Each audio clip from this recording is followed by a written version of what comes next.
안녕하십니까 여러분. 오늘도 김복동의 희망 그리고 유미양과 나비의 꿈을 응원해 주시고 찾아와 주시는 여러분께 진심으로 감사 인사드립니다. 오늘 이렇게 특별히 제 옆에 자칭 세계적인 미인이라고 이야기하시는 일본에서 양징자 우리 일본군 위안부 문제 해결 전국행동 대표님께서 오셨습니다. 제가 이렇게 일본군 위안부 문제 해결 전국행동 대표님이라고 소개를 했는데요. 그 외에도 맡으신 일이 참 많아서 그 어깨가 얼마나 무거울까 그런 생각을 가끔 하게 됩니다. 본인에게 직접 본인의 소개를 좀 들어볼까요? 도대체 양징자가 누구예요? 저예요. 예, 그냥 접니다. 네. 저는 제일 조선인 2세이고요. 제가 늘 자기소개를 할 때 일본에서도 한국에서도 제일 조선인이라고 하는데 국적은 한국입니다. 네, 한국 국적을 갖고 있고 한국 여권을 가지고 이렇게 한국에 오는데요. 그런데 저는 태어났을 때부터 제일 조선인이었어요.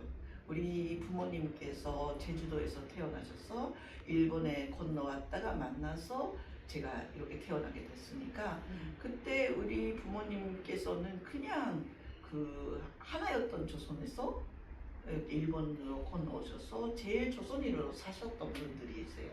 그러니까 그 딸로서 태어난 저는 제일 조선인이라고 밖에 제 정체성을 설명할 길이 없어서 국적하고는 그건 상관이 없다. 제가 혹시라도 그럴 생각은 없습니다만 일본 국적을 따더라도 저는 아마 계속 제일 조선인 2세 양징자라고 자기소개를 할 것 같아요. 네. 그러니까 맡고 있는 일들이 많다. 그래서 본인의 소개를 본인으로부터 소개를 좀 듣자라고 했는데 제일 조선인으로서의 자기 정체성 그리고 지금 위치에 있는 삶의 자리를 설명을 해주시네요. 역시 제가 알고 있는 우리 양진아는 그대로십니다. 네. 왜? 제대로 대답하지 않다니? 아니 제대로 대답을 핵심을 얘기해 주신 것 같아요. 그런데 일본 사회 내에서 제일 조선인으로 지금까지 60 지금 넘었잖아요. 네. 그렇게 살아오시면서 흔히 이제 우리 한국에 사는 사람들이 일본이 제일 조선인에 대한 차별을 굉장히 심하게 한다 라고 이야기를 하고 있잖아요. 제가 알기로는 제일 조선 고급 학교까지 나오셨잖아요. 근데 그렇게 살면서 몸으로 느꼈던 혹은 사회적으로 느꼈던 그런 차별을 어떻게 설명할 수 있을까요? 한국 사람들은 사실은 참 몰라요. 그렇죠. 네. 잘 모르겠는데 사실 저는 조선학교를 다녔으니까 조선인 커뮤니티에서 자란 거죠. 그건 역시 마음이 든든하기는 해요. 왜냐하면 그 주변에는 일본 사람들이 많고 예를 들면 조선학교가 있었던 그 역이요, 그 지하철역 같은 그 중심으로 마을이 또 예, 형성되니까 저희가 전철을 타고 조선학교를 다녔는데 조선학교에 가장 가까운 역에 승무원들, 그러니까 직원들 안에는 굉장히 그 조선학교 학생에 대해서 차별의식을 가진 사람도 있었죠. 그 당시에 그 학생 정기권을 사서 이렇게 다니는데 그날까지 정기권이 있었어요. 근데 돌아가면서 내일부터의 정기권을 샀어요. 그랬더니 내가 그걸 가지고 타려고 하니까 그 아저씨가 너너 뭐해 돌아가는데요. 그 정기권 내일부터잖아. 오늘은 못 써. 그러니까 이런 게 있기는 있었어요. 그래서 그때 저는 초등학교 1학년이어서 내가 바보같이 돌아가서 내린 역에서 살 걸 여기서 샀기 때문에 나는 못 돌아가게 됐다. 그래서 그 역에서 전철이 가는 것을 계속 보면서 혼자 쭈그리고 앉아서 어떻게 집으로 갈까 그 생각을 했었어요. 그랬더니 그걸 계속 봤던 그 선배 그 직원분이 뭘 하고 있냐고 그래서 설명을 했더니 그분이 그 직원한테 좀 남으라고 가라고. 그래서 내가 왔습니다 하면서 전철을 타고 돌아가는 적이 있었어요. 그 기억이 지금도 나니까 역시 그때는 굉장히 상처를 받고 그랬던 것 같아요. 하지만 우리는 커뮤니티가 있었으니까 그러니까 그 혼자서 그런 환경에서 매일매일 쭈그러들면서 사는 그런 애는 아니었어요. 오히려 치마 쪽을 입고 이렇게 걸어다니면 사람들이 아 예쁘네요 그런 말씀을 해주시는 일본 사람들 정말 많았어요. 그럴 때마다 아 우리는 굉장히 예쁜 옷을 입고 다니고 있어. 그리고 학교에서는 초등학교 중학교 때 치외 법권이라는 말을 배웠어요. 이거 맞아? 치외 법권. 네. 학교 안에는 어떤 것도 그리고 우리 조선 사람은 보호받는. 그리고 우리 조선 사람은 일본 국민이 아니니까 우리에게는 치외 법권이 있다 그런 말을 배웠어요. 그래서 나는 뭘 해도 괜찮아 이렇게 당당하게 애들이랑 같이 그러셨구나. 그랬어요. 근데 치마 저고리를 입고 다녔는데도 예쁘다는 사람은 있었지만 그것에 대해서 뭔가 해하려고 하는 사람은 못 만났다는 거네요. 그때는 그랬어요. 그때는? 제 딸도 중학교까지 보냈는데 그때 있었어요 그 사건이. 저도 그 사건 때문에 충격으로 받아들여서 일본 사람들 그냥 회사를 다니는 회사원이 일반 사람이 그렇게 플랫폼에 기다리고 있던 조선 여학생의 치마를 칼로 찢었다라고 하는 이야기를 듣고 이건 단지 일본 정부나 우익의 문제가 아니구나. 그렇죠. 일본 사회 내에 이렇게 스며들어 있는 그러니까 정치가 제도가 그렇게 모든 사람들의 의식을 잠재고 있구나 하는 것을 생각을 했어요. 그 일본군 위안부 문제 해결 운동이 지금 거의 35년이 됐잖아요. 양진자 대표님이 시작한 것도 벌써 35년이 됐고요. 근데 그 35년 중에 송신도 할머니와 함께 운동했던 시간이 어느 정도 될까요? 25년이죠. 25년이요. 그럼 그 25년 동안 만났던 우리 송신도 할머니를 한국의 젊은 세대들 그리고 김학순, 김복동은 알지만 송신도 할머니에 대해서 잘 모르는 한국 사람들에게 송신도 할머니 이런 분이었어요 라고 소개를 할 수 있다면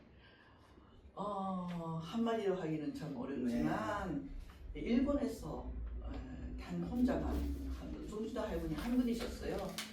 그 자기 자신의 존재를 밝히고 일본 정부를 상대로 사죄와 배상을 요구해서 심지어 처음에는 사죄만을 청구해서 재판상 그건 안 된다고 해서 나중에 배상까지 요구하게 되는데요. 뭐 끝까지 사죄를 하라고 해서 정부에게 요구하면서 이제 재판을 10년간 싸우신 할머니입니다. 10년간. 할머니 고향은 어디였을까요? 고향은 충청남도요. 충청남도. 유성. 혹시 충청남도 유성에 사시는 분들 지금부터 우리 마을에 우리 고향에 살았던 할머니가 전쟁이 끝나고 왜 유성으로 돌아오지 못했을까 궁금하시다면 나의 마음은 지지 않았다. 이 책이 있습니다. 이 책이 있고요. 이 책은 일본에서 먼저 나왔죠? 그렇죠. 일본에서는 2007년도에 벌써 나온 책입니다. 너무 늦었네요, 그죠? 그렇죠. 그게 올해 와서 번역이 돼서 한국에서 출판이 됐죠. 출판사가 보드북. 약간 보드북. 약간 좀 생소한 그 출판사이긴 해요. 작은 출판사인데 여러분들 꼭 구입해서 읽어주셨으면 좋을 것 같고 피해자의 어떤 참혹한 삶이 담겨 있긴 하지만 역시 그래도 한 여성을 통해서 일본 위안부 문제가 무엇이었는지 그리고 해방 이후 일본 사회에서 조선인으로 살아간다는 것이 어떤 것이었는지 또 일본군 위안부 문제 해결 운동에 직접 뛰어드시면서 피해자가 인권 평화 운동가가 되는 것이 어떤 것인지 궁금하시다면 이 책을 아이들에게도 그리고 또 친구들에게도 가족에게도 선물할 수 있으면 어떨까라는 생각을 갖게 됩니다. 우리 요즘 이 책이 나오고 나서 그런 캠페인을 했거든요. 내가 살고 있는 마을에 도서관들이 대부분 있어요. 마을 도서관들이 그 도서관에 이 책을 구비해달라. 그래서 책 대여를 신청을 하면 그 도서관이 또 책을 구입해서 비치하기도 해요. 오늘 우리 사무실에 한 그 운영위원이 그 신청을 했더니 입고되었다고 메시지가 왔답니다. 감사합니다. 네, 이런 캠페인도 할 수 있어요. 그러니까 일본군 위안부 문제 해결 운동에 참여하는 것, 또 피해자의 역사를 기억하는 것, 뭐 크고 거대한 것이 아니라 이렇게 작은 것도 함께 할 수 있다라는 생각을 요즘 김복동 이황이 운동 속에서 느끼고 있습니다. 자, 그러면 양진자 대표님이 송신도 할머니를 처음 만나게 된 건 언제였을까요? 그건 1992년이었어요. 1991년 8월에 김학승 할머니가 공개 증언을 하시고 그해 말 12월에 일본에 오셔서 도쿄 지방법원에 그 소송을 제기하셨잖아요. 네. 그 뉴스를 송신도 할머니도 일본 미야기현에서 보고 계셨던 거예요. 그리고 그 다음 해 바로 1월달 그러니까 김학성 할머니가 그렇게 소송을 제기하신 후로 굉장했잖아요 그때. 그렇죠, 대단했죠. 일본에서도 한국에서도 일본에서도 네. 정말 위안부 문제가 보도되지 않는 날이 없었어요. 네. 1991년 12월부터 네. 다음 해 1월까지는 정말 대단했죠. 그 1월 1992년 1월에 신고 전화를 3일간만 우리가 설치했어요.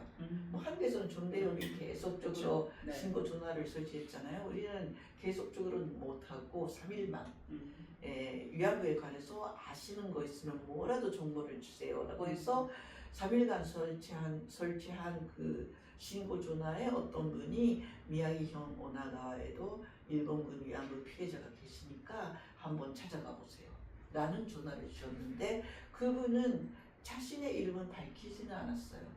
근데 그 정보를 접해서 작가 카와타 후미코 선생님 그 오키나와 배봉기 할머니에 대해서 네. 취재를 해서 빨간 귀환집을 귀환집을 쓰신 그 카와타 후미코 선생님이 찾아갔어요. 그랬더니 맞구나 라는 표정이었다고 하네요. 그래서 거기서 송신 할머니 여러 가지 얘기를 해주시는데 김학승 할머니에 대해서 유독 질문을 한 거예요. 그래서 카와타 후미코상이 할머니도 혹시 재판을 하고 싶으신 거 아니냐 그렇게 물어보면 나는 관심 없어. 그런데 또 물어보니까 어떠세요 했더니 사실은 하고 싶어. 근데 다음 날에는 절대 그런 거 안 할래요. 그런 식으로 자꾸 변한대요. 근데 카와타 후미코상이 나중에 이런 말씀을 해주셨는데 배봉기 할머니하고도 너무나 달랐대요. 뭐냐면 속내라고 할까? 진심이 뭔지를 잘 모르는 할머니. 굉장히 궁금증이 나는 그러니까 무슨 생각을 하는지 그 진심을 헤아릴 수가 없는 사람이라는 인상이었대요. 그래서 도저히 혼자서는 더 이상 못할 것 같아서 할머니 진심을 알기 위해서 우선 변호사 한 사람 그리고 제일 동포 여성 제일 한국인 여성이라면 좀 더 이해할 수 있지 않을까. 나는 일본 사람이니까 도저히 더 이상은 모르겠다라고 했어요. 그래서 제가 가게 됐어요. 저하고 변호사. 그런데 그 당시 제가 35살인가? 4살, 5살 그 정도였어요. 지금도 그렇게 보이죠? 아니네요. 네. 그때부터 예, 35년이 지났으니까 여러분, 대략 그때부터? 대략 벌써 나이가 드러나네요. 그렇습니까? 네. 그렇게는 안 보이는데 시청자 여러분들의 마음을 대변하겠습니다. 제가 스스로. 그러니까 아무튼 그때가 35살이었어요. 그리고 변호사는 저보다 2살 더 어렸어요. 그러니까 30대 여자 아주 젊어 보이는 여자가 둘이서 온 거잖아요. 할머니는 웃겼겠다 할머니가 보기에. 웃겼다? 네. 웃기지는 이번 않았어요. 젊은 것들이 뭘 그런 거 아니었을까요? 그러니까 할머니 알잖아요. 네. 그런 사람이에요. 네. 그래서 변호사가 온다고 굉장히 기대해서 기다렸어요. 그랬는데 변호사가 그런데 남자가 아니고 남자가 그러니까 우리 여자 둘 뒤를 열심히 찾아요. 변호사가 어디 있지?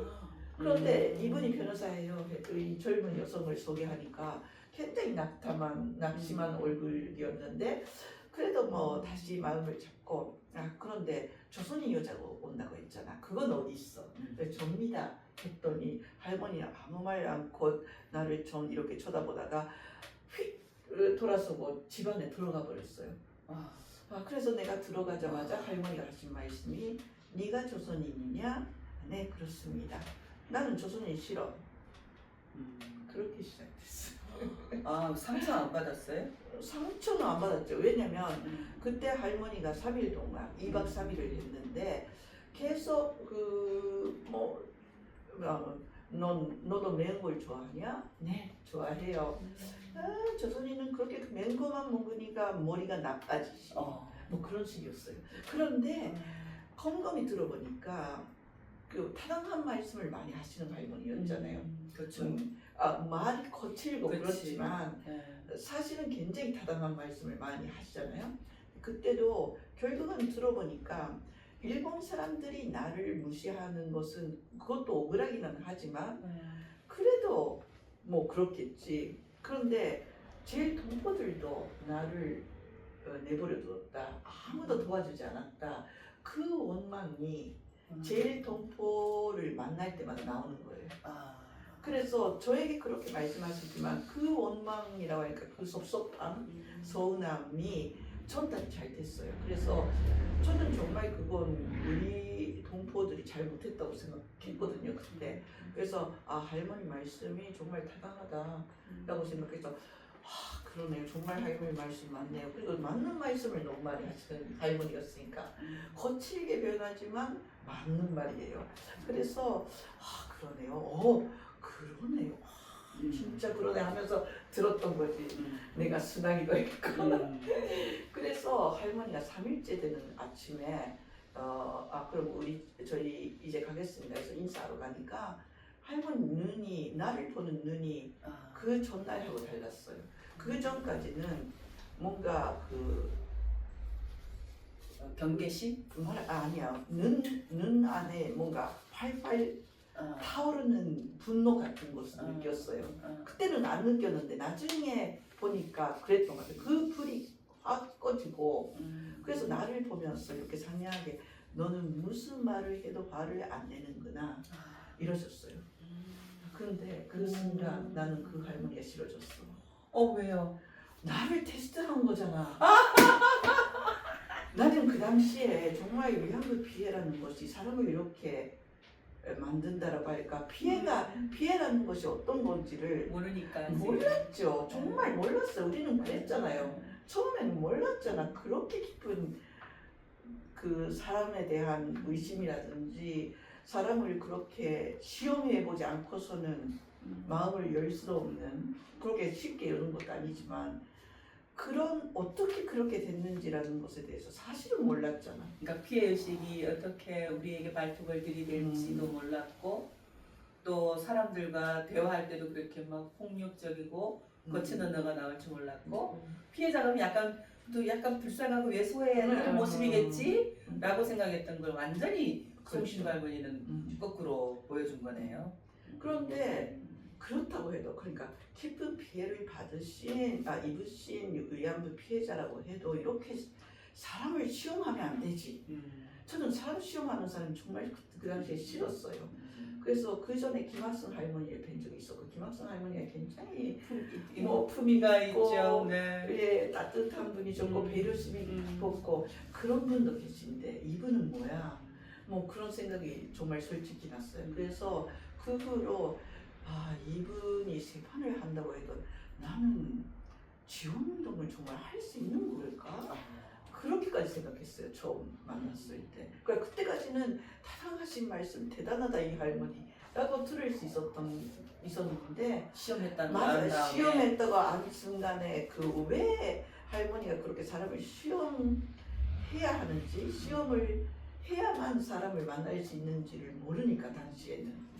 그래서 그렇게 생각하면서 돌아갔죠. 그래서 돌아가서 어떤 할머니였나 이렇게 질문을 받으면 나는 도저히 못하겠어, 뭐 그런 말도 했고. 그런데 그런 할머니와 함께 25년을 하게 되는 거죠. 그 계기와 그 계기가 그 과정에 있어요. 뭐가 있었어요? 그 도대체? 계기가 큰 계기가 있었어요.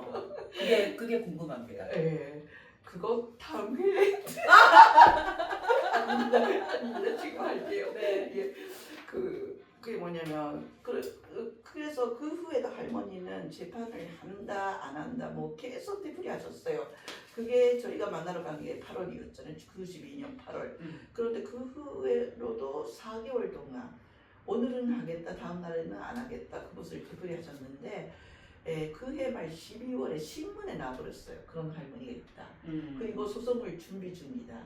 그런데 아직은 우리는 할머니가 소송을 하시는 건지 그 뭐 확인을 못 하고 있었기 때문에 할머니에게 전화를 해서 이렇게 신문 기사에 났으니까 이게 오보인지 정말로 소송을 하는 건지 내일 우리가 기자회견을 열어서 발표를 해야겠다. 할머니 어쩌시겠어요? 했더니 할머니가 그때 하신 대답이 할게 였어요. 그래서 그 다음날 그럼 할머니 이거 번복할 수 없어요. 그래서 다음날 이 기사는 사실이다. 그럼 기자회견을 하고 뭐 재판을 하게 됐죠. 근데 그 소장에 할머니의 그 피해 사실에 대해서 쓴 부분이 있어요. 가와다 금iko 선생님이 그 청취한 내용을 바탕으로 해서 그래서 이 소장을 내기 전에 할머니한테 한 번 더 가서 이게 사실 틀림이 없는지를 알아봐 달라고 해서 제가 갔어요. 할머니한테.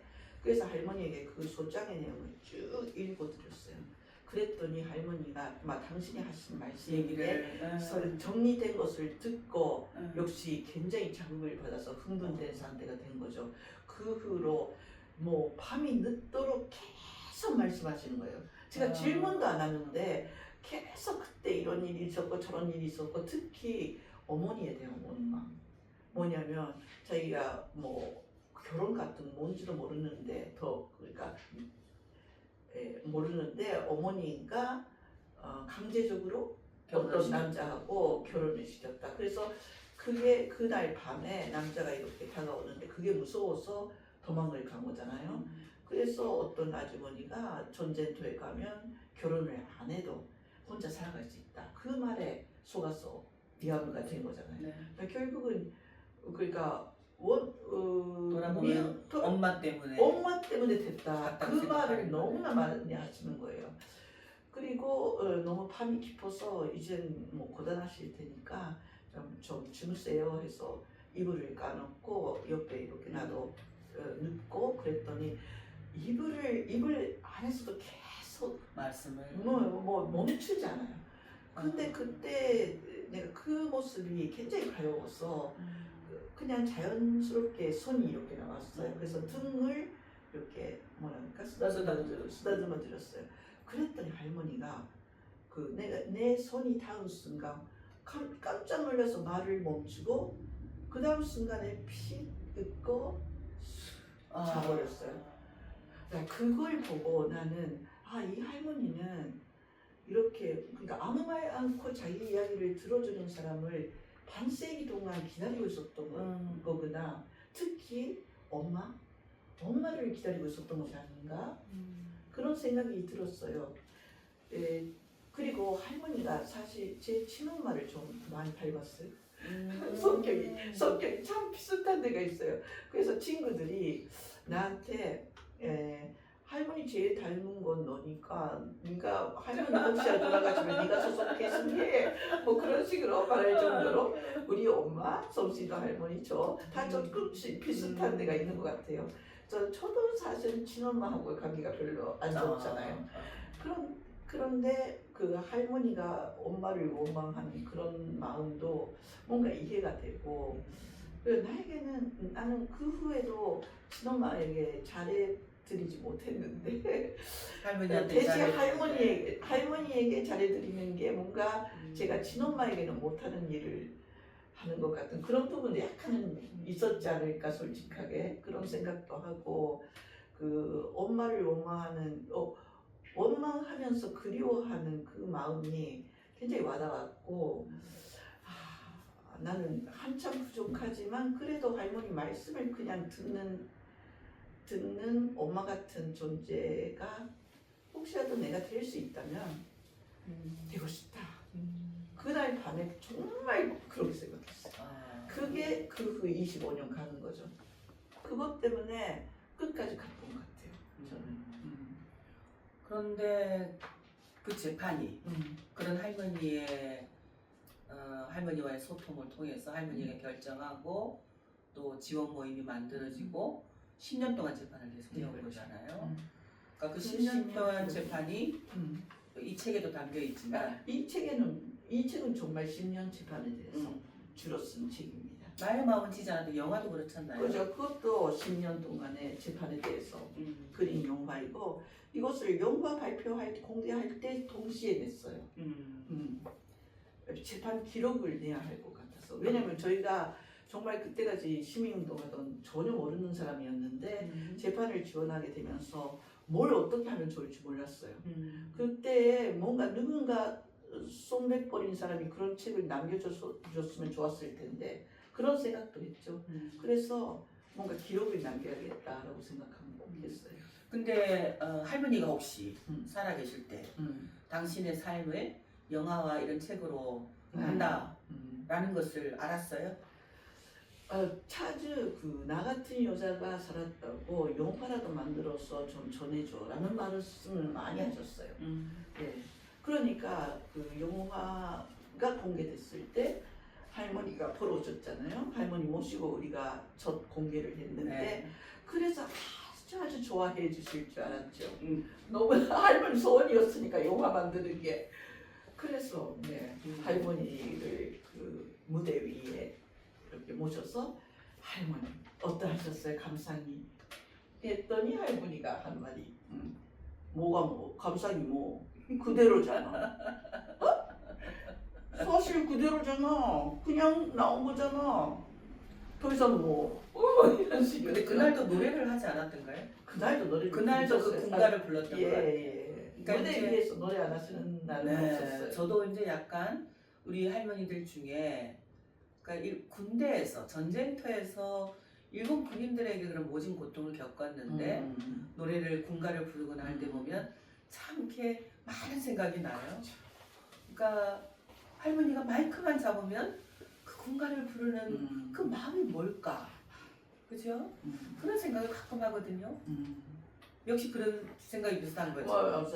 그렇죠. 네. 그런데 결국은 우리에게는 모르니까. 그러니까 그거를 뭐라고 할 수도 없는 것이고 그건 당연히 또 하면 안 되죠. 네, 할머니의 삶 속에 그렇죠. 그게 배어들어서 은연 중에 그게 또 나오기도 하고 그러니까 고통스럽기도 했지만 또 자기 자신을 극복해내고 이겨내는 방법이 또 그런 게 아니었을까 그런 생각도 들기도 하고 저는 좀 그렇더라고요. 할머니들이 그렇게 노래를 하는 것을 볼 때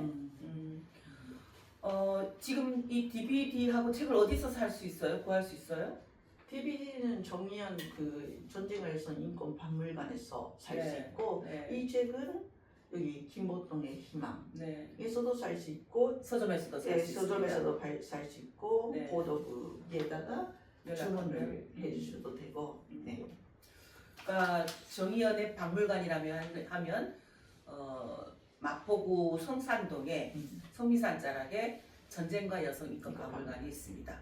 그 박물관 뮤지엄 숍이 있는데 그 숍에 가면 나의 마음은 지지 않았다 DVD를 전시를 해놓고 있어요. 여러분 그걸 구입해서 다시 한번 할머니의 삶을 영화로 보실 수 있기를 기대를 하겠습니다. 자, 그러면 사실은 이제 영화 속에도 나오고 책 속에도 나오지만 영화도 제작자가 송신도 할머니의 재판을 지원하는 모임이었어요. 정확한 이름이 이따가 알려주시고 또 이 책도 역시 지원 모임이 써나가고 있거든요. 그렇죠. 그러니까 그 지원 모임에 대해서도 잠깐 소개를 좀 해주실까요? 지원 모임은 그러니까 할머니가 소송을 거시겠다고 결심한 후로 결성이 되었고 뭐 처음에는 50명쯤 모였어요. 50명쯤 모여서 첫 회의를 할 때는 그리고 뭐 약간씩 줄어들잖아요 멤버가. 그래도 또 오래 가기도 하고 하니까. 네, 끝까지 30년 정도는 남아서 활동을 했고 아무튼 뭐 우리의 원칙은 하나만이었어요. 송신도 할머니의 소원을 그러니까 국가의 사죄와 배상을 요구하는 송신도 할머니의 그 요구를 그 수행하기 위해서 실현하기 위해서. 실현하기 위해서 뭐 재판과 기타 모든 활동을 한다. 그러니까 재판은 기본적으로는 승소할 수 없다라는 말을 변호사들한테 들었어요. 하기 전부터. 네. 할머니에게도 그 말씀을 드렸어요. 왜냐하면 일본의 법이 그러니까. 일본 국내 법으로는 그런 외국인 전쟁 피해자를 구제하는 법이 없어요. 가해의이면서. 그렇네요. 일본 국민들에게는 배상하는 모노법이 있죠. 있죠. 그런데 외국인들에게는 하는 법이 없어요. 근데 제가 듣기로 종군 간호부들은 지원하지 않는다고 들었던 것 같은데. 그런가? 없는 것 같아요. 네. 들어본 적이 없죠. 그것도 남자 중심인 거죠. 그렇죠. 그런 거겠지. 그래서 그러니까 재판만 하고서는 안 된다. 여론을 하기 위해서 정치 정부에도 직접 요청도 하고 여러 가지 그러니까 그 사람들에게도 알리고 여러 활동을 해야겠다. 그래서 재판 외에도 모든 활동을 하겠다. 뭐 그거만 있죠. 그리고 그 할머니의 의사를 존중하면서 활동을 한다. 그게 원칙이었어요. 네. 그러면 재판이 끝나고 나서는 그 지원 모임은 그대로 유지되었고. 유지되었어요. 할머니가 돌아가실 때까지. 아, 할머니가 돌아가실 때까지. 재판을 지원하는 모임이라는 제일조선인 위안부 재판을 지원하는 모임이라는 이름이었지만 할머니의 재판이 끝난 후에도 할머니의 투쟁이 끝나지 않았기 때문에 끝까지 그 할머니의 투쟁을 지원하겠다라고 해서 할머니 돌아가실 때까지 그 이름으로 활동을 했고 할머니 돌아가신 후에 마지막 그 뭐랄까 무슨 그 왔잖아요. 그때 일본에서. 네. 그러니까 우리는 돌아가셔서 바로 그런 모임 안 하고 추모 모임으로. 몇 달 후에 추모 모임을 했잖아요. 그 추모 모임 때 지원하는 모임은 오늘로 해산합니다. 이렇게. 그럼 해산하고 지금 그 뒤에는 그러면 송신도 할머니와 관련한 활동을 하는 단체는 없나요? 일단 해산을 했는데 그 후에도 우리는 모여서 계속 논의도 하고 그랬어요. 할 일이 있어서 계속. 그런데 송신도 할머니 생신 100주년 날에 송신도 할머니의 뜻을 이어가는 모임이라는 것을 새로 구성해서 그러니까 남은 멤버들로 구성해서 할머니의 유지를 이 세상에 확산해가는 운동을 다시 하기로 했어요. 그런데 처음에 지원 모임이 발족했을 때 한 50명이 모였다고 그랬잖아요. 근데 이제 저도 일본군 위안부 피해자들을 만나다 보면 여기 상처를 많이 받거든요. 그러니까 제가 아마 이렇게 아직도 기억이 되고 있는 것은 그게 털털 다 털어냈다고 생각하지만 그게 아마 그때 상처가 됐던 것 같아요. 실컷 우리 나하고 좀 다르겠지만 저 같은 경우 부모님 생신이라는 걸 챙겨본 기억이 좀 없거든요. 왜냐면 맨날 사무실에서 살았으니까. 사무실이 없을 때는 해외를 가기도 하고 일본을 가기도 하고 뭐 거리에 가기도 하고 전국의 할머니들 방문하러 가기도 하고 근데 이제 할머니들 생신을 챙겨드리려고 생신인데 우리가 케이크도 사서 신부자들이 활동가들 몇 명이 할머니 집에 짠 나타나서 생신 축하합니다 딱 그러면 그 케이크를 딱 치우면서 나이가 필요 없다 돈이나 갖고 오지 이런 분이 계셨거든요. 그런 분이 정말 몇 분이 계셨어요. 그러면 그때 딱 순간적으로 드는 생각은 아 참 힘들다. 온 마음을 다해서 시간을 내고 내 가족에게 못하지만 그래도 할머니 이렇게 하려고 왔는데 참 힘들다 이런 생각이 들 때가 있거든요. 근데 이제 그럴 때 그 잠시의 생각을 또 극복해내지만 근데 그걸 견딜 수 없는 그런 상처가 계속 쌓이면 견딜 수 없는 사람은 조직을 떠나기도 하고 난 할머니하고 함께 못하겠다 라고 돌아서기도 하고 그렇거든요.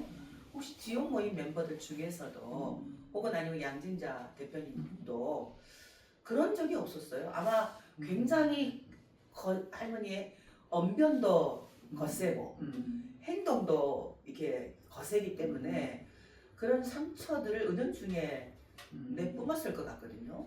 그렇죠. 그러니까 그래도 우리는 할머니 혼자였잖아요. 아, 정대협은 활동가가 대여섯 명인데 할머니가 200명 넘었잖아요. 네. 우리는 활동가가 50명에서 30명까지 줄었다고 해도 생존자는 한 명인 거예요. 그러네요. 이게 얼마나 다른지. 그건 우리가 정말 상상이 됐어요. 늘 정대협 보면서 정대협은 송신도 할머니가 200명이야. 그러면 다들 입을 닫혀요. 그러게 정말 미안하네. 우리가 송신도 할머니 혼자 이렇게 모시면서 힘들다고 하는 게 너무나 죄스러운 거예요. 그런 얘기할 때마다. 그런데 일단 우리는 30명 중에서 30명이 다 이렇게 할머니한테 가면 할머니도 보자니까 팀이 있었어.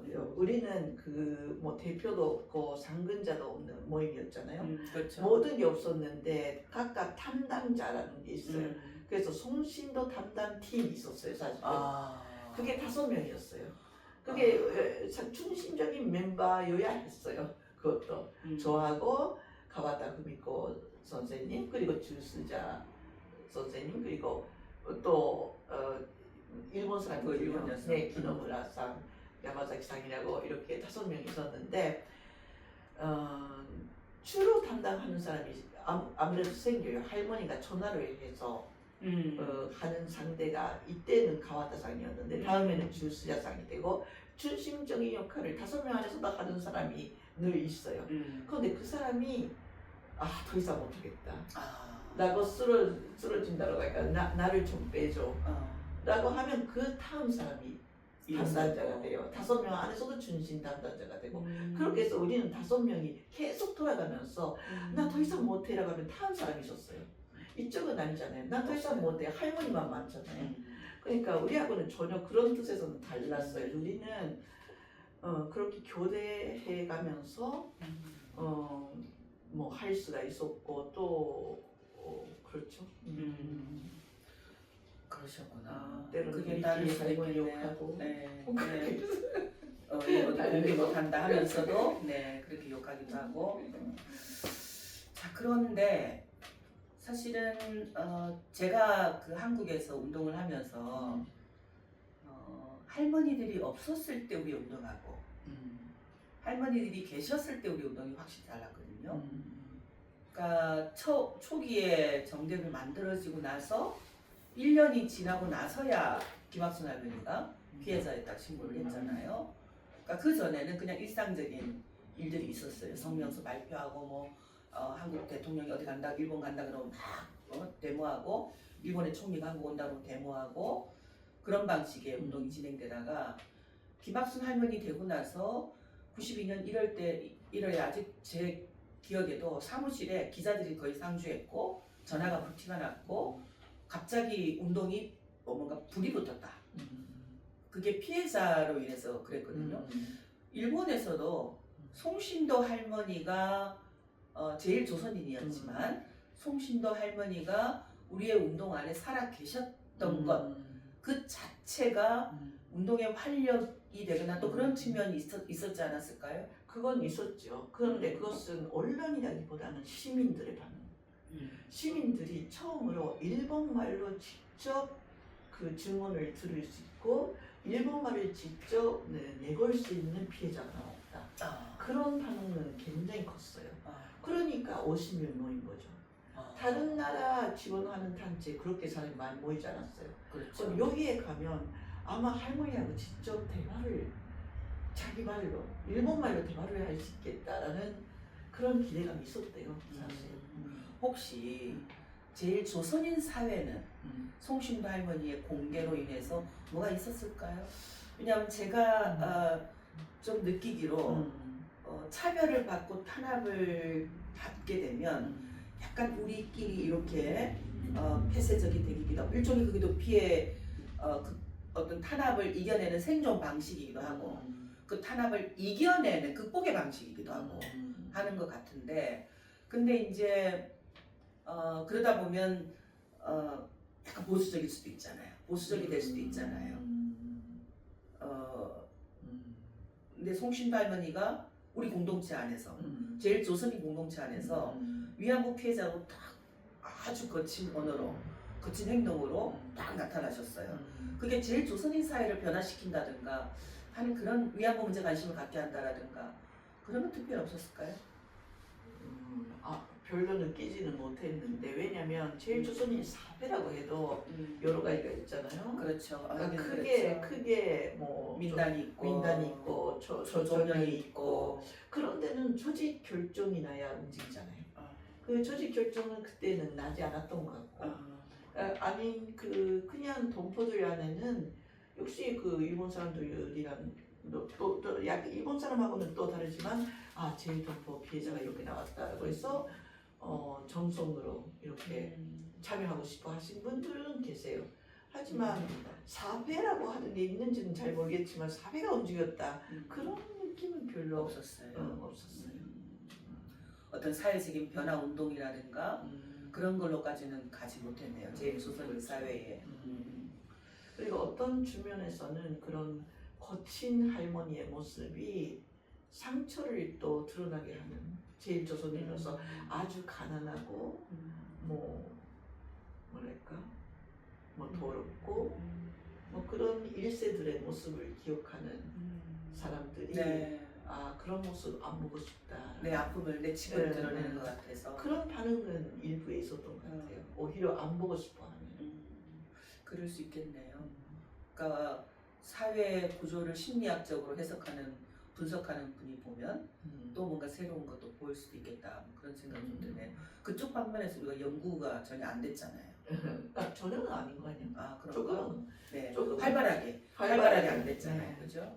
지금이라도 또 그런 연구 분야에서라도 뭔가 참여가 있으면 송신 할머니가 일본 사회에서 살았던 그 역사가 조금 더 다양하고 풍부하게 이 책에는 마지막 끝쪽에 할머니의 PTSD에 대해서 많이 쓴 부분이 있어요. 네. 우리가 느낀 그리고 좀 더 전문적으로 쓴 글도 있고 PTSD는 무엇인가 이런 거. 네. 사실 저희가 공부해서 쓴 글인데 그러면 지금 사실은 지금 우리가 송신도 할머니 중심으로 일본의 운동을 이야기하고 있으니까 한국에 가끔 제가 페이스북에 SNS에 뭔가 글을 올릴 때 일본에서 시민사회단체가 이렇게 활동하고 있다고 올리면 다들 일본에 그런 양심된 사람들이 있습니까? 라고 밑에 글을 다는 사람들이 있어요. 그거 보면 참 어떻게 이렇게 생각을 할 수 있을까 싶으면서도 그만큼 우리 중심으로 뭔가 우리 안에서 계속 여론이 만들어졌구나 그런 생각을 할 때가 있거든요. 이참에 한국 사람들에게 일본에서 이렇게 끈질기게 운동해 왔다 하는 것을 좀 홍보를 좀 해보시겠어요? 예. 제가 또 제일 동포라서 한국 그쪽을 가진 제일 동포라서 일본에서 활동하는 것도 역시 제일 동포라서 그렇지라고 생각하실 수 있는데 저랑 함께 끝까지 송신도 할머니를 지원하는 모임에서 활동한 것은 거의 다 일본 사람. 물론 저 혼자 아닌 다른 제일 동포도 계시지만 거의 다 일본 사람이었어요. 끈질기게 활동한 것은 일본 사람이고 그 일본 사람들은 일본인으로서의 책임이 있다라는 말을 자주 했고 또 일본에서 지금 그러니까 한국만이 아니라 필리핀 피해자 지원하는 사람, 동티모르 지원, 중국 지원, 또 인도네시아 지원, 대만 지원 이렇게 다 있는데 그거 다 일본 사람들이에요. 가해국의 시민으로서의 책임이라는 것을 끝까지 지려고 하는 사람들이 지금도 발발하게 활동하고 있어요. 저는 나중에 나오나 지금 희만시약 기금이라고 젊은 세대에게 일본 위안부 문제를 전달하는 그런 활동을 하는데요. 그걸 60세가 됐을 때 그 단체를 만들면서 10년만 하겠습니다. 라고 선언을 했잖아요. 네, 기억합니다. 그러니까 딱 70세가 되면 그만두려고 다가오고 있는데 지금 그래서 그러니까 70세가 되면 그만둘 생각이었는데 지금 열심히 하시는 분들이 다 70대잖아요. 제 선배님들이 저보다 더 열심히 하시잖아요. 네. 지금도. 그래서 제가 70대가 돼도 가만둘 수 없겠구나 이분들이 있는데 그건 네. 할머니들에게 예의가 아니죠. 할머니들에게 그렇죠. 네. 제가 할머니들도 70대, 80대, 90대까지. 제가 가장 힘들었을 때 어떤 생각을 했냐면은 이제 이거 힘든 시기 끝나면 나도 좀 쉬어야지. 충분히 했지. 늘 그 네. 생각만 네. 하고 있어요. 그랬는데 그때 제 머리를 땅 때렸던 게 있어요. 야, 김복동 할머니는 95세. 숨을 거친 숨을 몰아쉬는 그 시간까지도 메시지로도 운동을 하셨잖아요. 그러니까 병상에 누워서 이렇게 손만 잡혀 올리고 있는 상황인데 올리시면서도 제일조선학교 아이들을 탄압하지 마라. 전 아직도 기억해요. 할머니는 그때까지도 아직도 사실 줄 알았어. 그러니까 우리 피해자들에게 한국 정부가 지원금을 주잖아요. 나는 정대협에서 다 먹여주고 입혀주고 재워주니까 별도로 돈이 드는 이 없어. 근데 이건 내가 살아있는 동안에는 계속 지원금이 나올 거거든. 그러니까 너희들 걱정하지 마. 이 지원금 모아서 그때마다 다 그거 모두 전에 너희들에게 장학금으로 줄 거야. 그게 제일조선학교 아이들에게 병상에 누워서 한 돌아가시기 전 3달 전, 4달 전 말씀이었던 것 같아요. 그러니까 그렇게 죽기 전까지 하셨거든. 그리고 실제로 우리가 아시아연대 회의를 대만에서 했을 때 그게 2016년일 거예요 아마. 그때 회의를 끝나고 할머니한테 물었어요.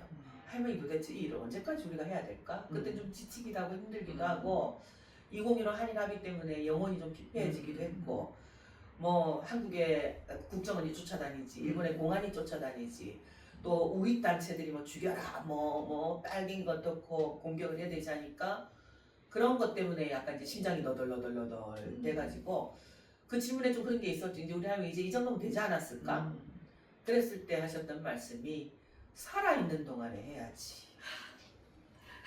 내가 또 이렇게 열심히 하다가 다 못하고 죽으면 또 너희들이 안 하갔나? 그 얘기 하셨거든요. 그러니까 70살이 될 때 할머니들은 이제 시작하셨다. 김복동 할머니가 실제로 운동을 시작했던 게 67세예요. 강덕경 할머니가 시작했던 게 아마 61세고 61? 아마 그럴걸요? 61, 62, 64 김한수 할머니 67세 정도 네. 것 같은데 비슷한 나이시니까 그럴 것 같아요. 근데 이제 그때 제가 느끼는 게 그거죠. 할머니들은 내가 쉬려고 할 때 운동을 시작했구나. 그렇다고 그 전에 할머니들이 쉬셨나? 얼마나 악착같이 한국에서 여성으로 살아나셨잖아요.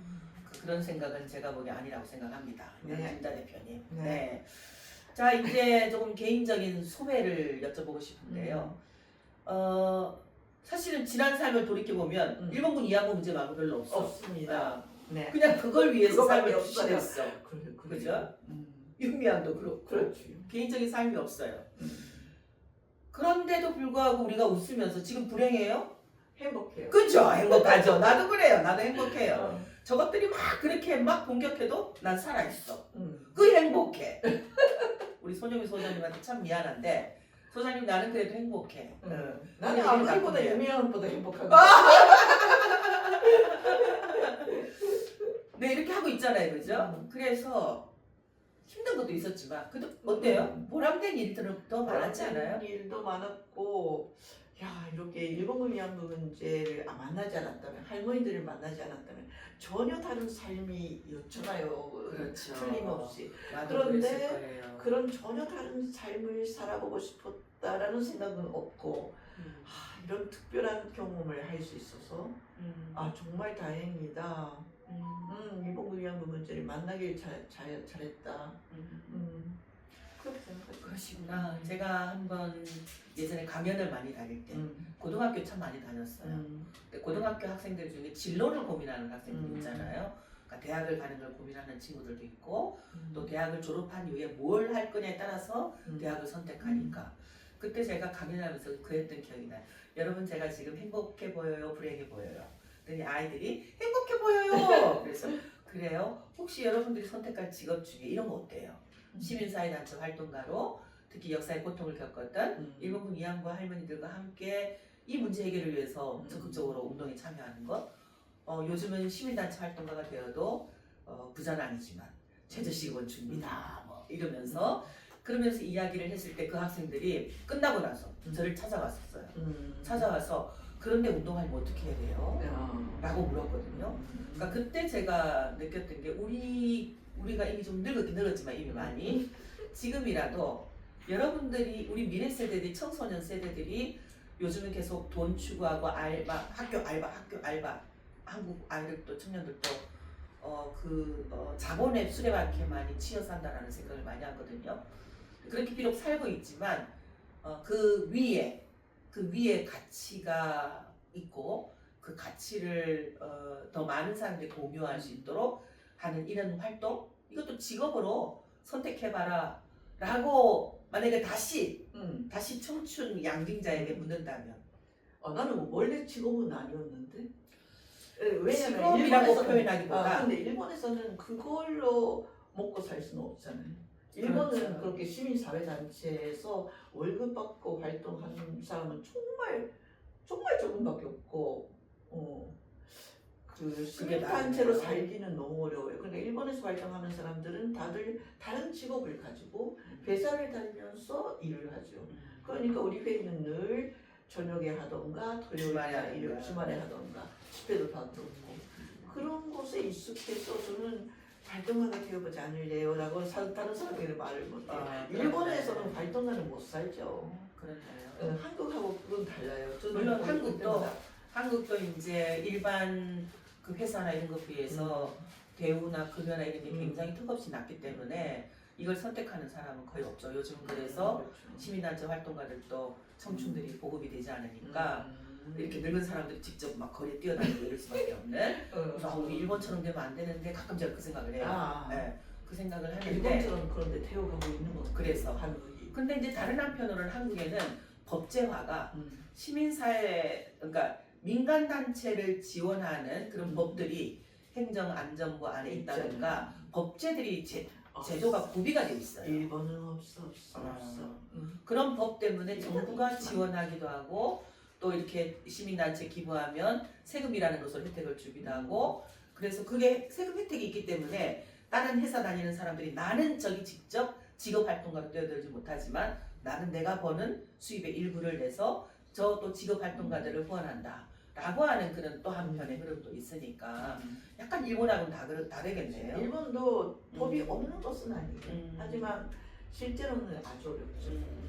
근데 우리는 그럼에도 불구하고 맨날 미국이나 서구 사회처럼 비영 민간 단체를 정부가 더 적극적으로 지원해서 여기에서 일하는 직원들도 거의 노동자로 뭐 사실 시민단체 활동가도 노동자죠. 노동자로 제대로 처우 개선을 해달라라고 하는 그런 운동도 있긴 있는데 아직 한국도 많이 열악하죠. 그렇죠. 일본의 경우에는 일본군 위안부 문제라든지 징용고 문제들 그런 간제동원 문제들 그런 건 더더욱 힘들죠. 더더욱 있을 수가 없죠. 일본 국가가 그것을 인정한다는 것은 그런 반면에 희망시약 기금은 청년들이 찾아오고 있잖아요. 그렇죠. 그 이유는 뭐인 것 같아요? 그러니까 청년들은 지금 일본에서 나서자라면 일본군 위안부의 문제에 대해서 제대로 배울 기회가 없잖아요. 그런데 얼핏 그런 위안부라는 말을 듣거나 또 뉴스를 보면서 뭔가 한국에서 이렇게 크게 집회를 하고 있구나 이게 뭐지? 그런 의문을 갖게 돼요. 그런데 저희가 2017년도 그러니까 2015 한일 합의 후에 일본에서 너무나 제대로 가르치지도 않고 보도도 되지 않으니까 직접 젊은 사람들에게 말을 건네고 내가 직접 경험한 일본군 위안부 문제의 진실에 대해서 알리려고 희망시약 기금을 설립했잖아요. 그래서 뭐 한국에 기행 오는 사람들 모집하고 또 일본에서 뭐 젊은이 프로젝트라고 해서 여러 가지 위안부 문제와 관련된 프로젝트 하니까 사실은 알고 싶었던 젊은이들, 학생, 청년들이 이런 게 있네. 그래서 신청을 해와요. 그래서 거기서 뭐 기획을 오거나 또 우리 프로젝트에서 배우니까 알게 되는 거죠. 알게 됐더니 아는 것만으로서는 모자라다. 이 문제를 해결하기 위해서 또는 그 할머니들의 질문을 직접 들을 수 없는 세대로서도 이 문제를 기억하기 위해서 뭐 운동을 하고 싶다, 활동을 하고 싶다라고 하니까 네. 저는 처음 만들 때는 그냥 내가 전달하고 그랬죠. 그 사람들이 그 딴 데 가서 또 음. 그런 이야기를 해주면 좋겠다라는 정도로 생각했는데 젊은이들이 함께 하고 싶다고 해서 지금 함께 하게 됐어요. 그러니까 처음에는 제 또래 활동가들이랑 같이 그 조직을 만들었죠. 그분들이 나가서 지금은 운영위원회, 운영위원 20명 정도 있는 운영위원 중에 거의 그러니까 16명 정도가 20대, 30대예요.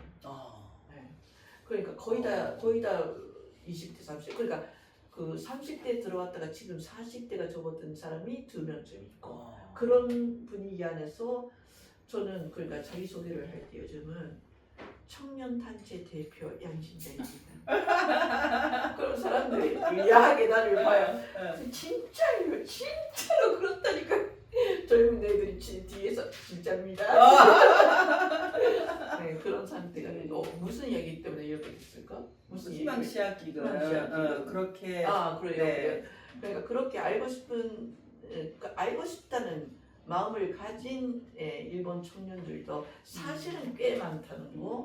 네, 그걸 직접 만나서 알게 되었고, 네, 그리고 몰라서 참여하고 싶은데 참여 못하는 청년들도 있겠네요. 있겠죠. 네. 그러니까 더 활동을 해야 되겠네요. 그렇죠. 네. 그러니까 10년이라는 것은 네. 이미 끝난 것 같고 파기된 것 같고. 근데 더 언제까지? 열심히 해야 되겠네요. 근데 언제까지 제가 청년단체 대표는 이상하잖아요. 그러니까 조금 바뀌어야 돼요. 실체가 청년단체가 되어버렸다고. 실체가 청년단체로 변했으니까 좀 그 형태도 바꿔야 되잖아요. 그러니까 내가 좀 일선을 물러서서 뭔가 뒤에서 도와주는 그런 형태로 나가야 되지 않을까라는 논의를 지금 하고 있어요. 네, 한창 하고 있어요. 근데 청년들 입장에서는 약간 불안할 수도 있겠네요. 청년들은 그래도 진짜로 대표님이 갑자기 죽을 수도 있는 우리 역시 그거 논의해야 돼.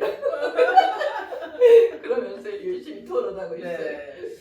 자, 이렇게 긴 시간 지금 송신도 할머니 이야기부터 제일 조선인 양징자의 이야기, 그리고 일본에서 운동하고 있는 시민들 이야기, 또 지금 희망시학기금 활동을 하고 있는 청년들의 이야기. 근데 이번에 한국에 온 이유가 따로 있잖아요, 그죠? 12월 16일이 무슨 날이었어요? 손신도 할머니 기일입니다. 지금 8주기죠. 올해가 그렇죠. 벌써 8주기, 돌아가신 지 8주기가 됐는데 와서 지금 어떤 활동했어요? 첫날에 15일에 이 나의 마음은 지지 않았다 상영회를 김보동의 희망에서 주최해 주셔서 거기서 뭐 같이 영화도 보고 이야기도 나누고 그 다음 날이 기일이어서 망향의 동산으로 역시 김보동의 희망하고 같이 다녀왔고 네. 그래서 오늘입니다. 네. 그 지금까지 얘기한 것 말고도 혹시 덧붙이고 싶은 말씀 있으세요? 없습니다. 없어요? 아니 하기 시작하면 끝이 없는데 간단하시네요. 네. 네. 여러분이 지금 나의 마음은 지지 않았다 책 꼭 구입해서 함께 읽어봐 주셨으면 좋겠고요. 그리고 김복동 희망이 15일 날 나의 마음은 지지 않았다 영화 공동체 상영을 했는데 혹시 이 영상을 보고 계신 분들 중에 우리 마을에서 혹은 우리 모임에서 영화 상영회를 하고 싶다 혹은 북토크를 하고 싶다 하시는 분들은 언제든지 김복동 희망에 연락을 주세요. 그러면 또 양진자 대표님이 한국에 오시는 일정과 맞추어서 그렇게 할 수 있기 때문에 연대가 여러분 뭐죠? 연대가 희망이다. 그리고 연대가 힘이다. 한번 같이 따라 해보실래요? 제가 연대가 그러면 희망이다. 연대가 희망이다. 연대가 힘이다. 네. 고맙습니다. 네. 네. 내일 가시나요? 네, 모레 가시나요? 모레 가죠. 네. 편안히 돌아가시고 또 서울에서 뵙겠습니다. 돌아가시고 네, 많이 돌아가실게요. 네, 고맙습니다. 희망 씨와 청년들이 걱정하고 있어요. 내가 편안히 돌아가실지. 그럴 것 같진 않습니다. 네, 네. 예, 고맙습니다. 고맙습니다.